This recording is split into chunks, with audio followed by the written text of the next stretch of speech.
తాకట్లో ఉన్న మీ బంగారాన్ని విడిపించి ఆ రోజు ఆన్లైన్ రేటుకి కొంటాం. Sharma gold company.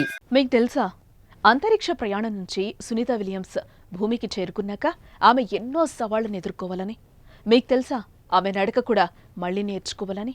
9 నెలల పాటు అంతరిక్షంలో ఉండిపోయిన ఆమె భూమికి తిరిగొచ్చాక ఇక్కడ వాతావరణం అలవాటు పడ్డానికి పెద్ద యుద్ధమే చేయాలి. మళ్లీ మనలా మెదలడానికి రోజుల పాటు నిరీక్షించాలి.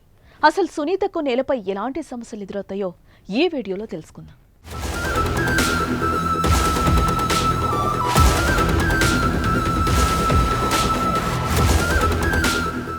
9 నెలల అంతరిక్ష ప్రయాణం తర్వాత సునీత విలియమ్స్ భూమి మీదకు రావటం ఓ అద్భుతం అని చెప్పుకోవాలి. కేవలం 8 రోజుల మిషన్ కోసం అంతరిక్షంలోకి వెళ్లిన 59 ఏళ్ల సునీత విలియమ్స్ కు 9 నెలల పాటు అక్కడే ఉండిపోయారు. సునీత విర్చువల్ మోర్లను తీసుకుని స్టార్లింక్ అంతరిక్ష నౌక నింగికి ఎగిరి ISS కి చేరుకున్నప్పటికీ సాంకేతిక కారణాల వల్ల వారిని అక్కడే వదిలి తిరిగి రావాల్సి వచ్చింది. ఆ తర్వాత వారిద్దరిని తిరిగి తీసుకొచ్చే ప్రయత్నాలు వివిధ కారణాల వల్ల విఫలమయ్యాయి. ఫలితం 9 నెలల అంతరిక్షంలోనే. ఈ కాలంలో ఆమె ఎన్నో ఇబ్బందులు, ఆరోగ్య సమస్యలు ఎదుర్కొన్నారు.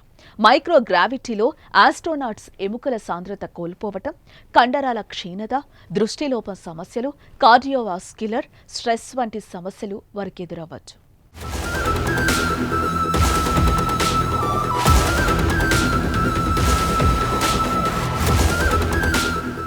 ISSలో ఉన్న సునీతకు 3 నెలలకోసారి ఆహారం సరఫరా చేశారు. తృణధాన్యాలు, పాలపొడి, పిజ్జా, రొయ్యల కాక్టైల్, వేయించిన చికెన్, ట్యూనా చేపలు మొదలైనవి పంపించారు. కానీ వాటిని వారు తినడం కూడా పెద్ద సవాలే. వాటిని వారు వేడి చేసుకుని అయస్కాంతీయ తేలలో తినాల్సిన పరిస్థితి. తాగడానికి అవసరమైన నీటిని వ్యోమగాములు తమ మూత్రం, చెమటను శుద్ధి చేసి తీసుకోవాల్సిందే. ఇలా ఎన్నో ఇబ్బందుల తర్వాత నేలకు ల్యాండ్ అయ్యే సమయం వచ్చింది. భూమిపై కూడా సునీత విలియమ్స్ ఆరోగ్యపరంగా అనేక సవాళ్లను ఎదుర్కోవాల్సి ఉంటుంది.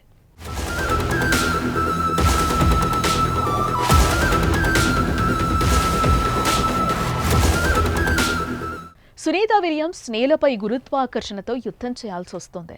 గాలి గురుత్వాకర్షణ శక్తి లేకపోవటం వల్ల వ్యోమగాములు అంతరిక్షంలో బరువులేనితనాన్ని అనుభవిస్తారు. దీనివల్ల పాదాలపై కాలిస్ మాయమవుతుంది.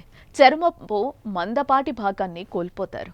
దీంతో మళ్లీ బ్యాలెన్సింగ్ కోసం కష్టపడాల్సి ఉంటుంది. ఒక్క మాటలో చెప్పాలంటే మళ్లీ కొత్తగా నడక కూడా నేర్చుకోవాల్సిన అవసరం ఏర్పడుతుంది. ఎక్కువసేపు అంతరిక్షంలో ఉన్నప్పుడు గురుత్వాకర్షణకు గురి కాకపోవటం వల్ల కోలుకోలేని ఎముకల సాంద్రత నష్టం జరుగుతుంది. అందుకే వారు కొన్ని రోజుల పాటు వైద్యుల పర్యవేక్షణలో ఉంటారు. వారికి స్పెషల్ ట్రీట్మెంట్ అందిస్తారు. ముఖ్యంగా మన భూమి వాతావరణానికి అలవాటు పడేంత వరకు సునీత విలియమ్స్, బుచ్ విల్మోర్ల ఆరోగ్య పరిస్థితి అంచనా వేస్తారు.